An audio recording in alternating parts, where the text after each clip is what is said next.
देते हैं, लेकिन वो अपनी स्पीच से खुश नहीं होते और इसलिए वो भी टाइम ट्रैवल करके फिर से आकर पहले से बेहतर स्पीच देते हैं और सबको बहुत अच्छा लगता है। इसके बाद हम देखते हैं कि टिम और मैरी की एक बेटी होती है जिसका नाम वो पोजी रखते हैं और एक नन्ही सी जान परिवार में आने से सभी बहुत खुश होते हैं। इसके बाद टिम और मैरी एक दूसरे घर में शिफ्ट हो जाते हैं और अब टिम अपनी जिंदगी में इतना खुश था कि उसे टाइम ट्रैवल करने की जरूरत भी नहीं पड़ती। फिर हम देखते हैं कि पोजी के पहली बर्थडे पर सभी टिम के घर आते हैं सिवाय कैथरीन के। तभी हम कैथरीन की बॉयफ्रेंड को देखते हैं जो आकर टिम को बताता है कि कैथरीन और उसका झगड़ा हो गया है। उसके बाद उसने थोड़ी सी शराब पी ली और गुस्से में कार लेकर निकल गई और उसकी एक्सीडेंट हो गई। इसके बाद टिम और मैरी जल्दी से हॉस्पिटल पहुंचते हैं और कैथरीन को देखने के बाद टिम उसे तकलीफ में नहीं देख पाता, इसलिए पास्ट में जाकर खुद कार ड्राइव करके कैथरीन को सही वक्त पर बचा लेता है। अब टिम और मैरी कैथरीन की जिंदगी सुधारने के बारे में सोचते हैं क्योंकि उसका ब्रेकअप हो गया है और वो पूरी तरह से टूट गई थी।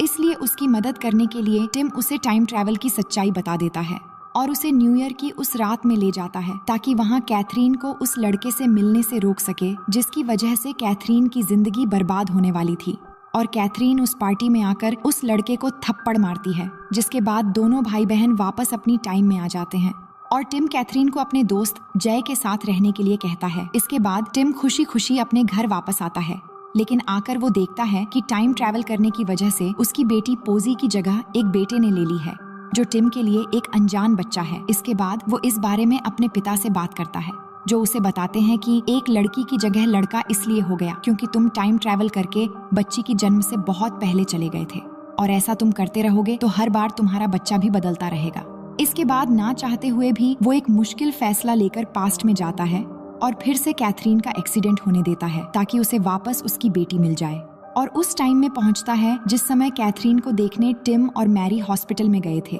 जहां पर टिम और मैरी जिद करते हैं और कैथरीन से कहते हैं कि वो उस लड़के को भूलकर जय के साथ अपनी जिंदगी आगे बढ़ाए और वो इस बात के लिए मान भी जाती है। अब वक्त बीतता है और टिम और मैरी का एक और बच्चा होता है। फिर एक दिन उन्हें पता चलता है कि टिम के पापा जेम्स को कैंसर हो गया है, जिसके बाद टिम अपने पापा के पास जाता है और कहता है कि मैं पास्ट में जाकर इस चीज को बदल दूंगा, पर उसके पापा कहते हैं कि कुछ चीजें ऐसे हैं जो हम इंसान कभी भी बदल नहीं सकते और वो बताते हैं कि एक और राज है जो तुम्हें बताना बहुत जरूरी है और सिर्फ ऐसा करके तुम अपनी काबिलियत के साथ खुश रह पाओगे और जिंदगी बेहतर हो जाएगी। तुम्हें बस जीवन के हर एक दिन को 2 हिस्से में जीना होगा, जहां दिन के पहले हिस्से में तुम्हें आम लोगों की तरह नॉर्मल लाइफ बिताना होगा और अपने काम को झेलना होगा बिना टाइम ट्रैवल किए, और दूसरे हिस्से में पूरा दिन बिताने के बाद रात को टाइम ट्रैवल करके फिर से वही दिन बिताना होगा और इस बार तुम्हें दिन की उस खूबसूरती को महसूस करना होगा जो तुमने पहली बार मिस कर दी थी।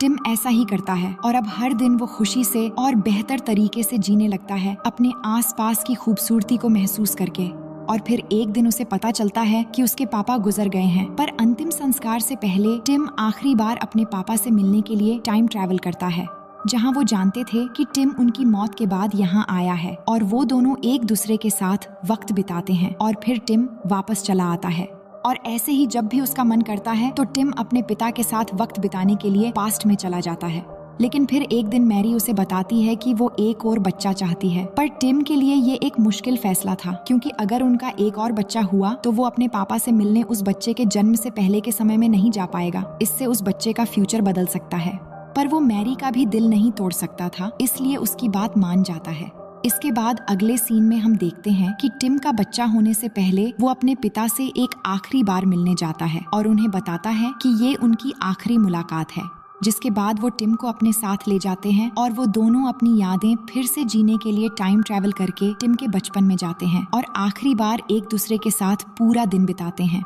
इसके बाद अब टिम अपनी जिंदगी प्रेजेंट में जीने लगता है और अपनों के साथ खुशी खुशी वक्त गुजारने लगता है। उसने अब टाइम ट्रैवल करना छोड़ दिया है और अब वो हर नॉर्मल दिन में खुशियां ढूंढता है और ऐसे ही जिंदगी को स्पेशल बनाने लगता है। और अब वो समझ चुका था कि हर कोई अपनी जिंदगी में टाइम ट्रैवल ही कर रहा है, इसलिए सबको जिंदगी के हर दिन को अपना बेस्ट देना चाहिए और जिंदगी को काटना नहीं बल्कि उसे और बेहतरीन बनाकर जीना चाहिए। तो दोस्तों, अगर आपको टाइम ट्रैवल करने की पावर मिल जाए तो आप किस जगह जाना चाहोगे और क्या क्या करना चाहोगे कमेंट करके जरूर बताएं। और ऐसे ही मजेदार कहानियां देखने के लिए वीडियो को लाइक करके चैनल को जल्दी से सब्सक्राइब कर लो।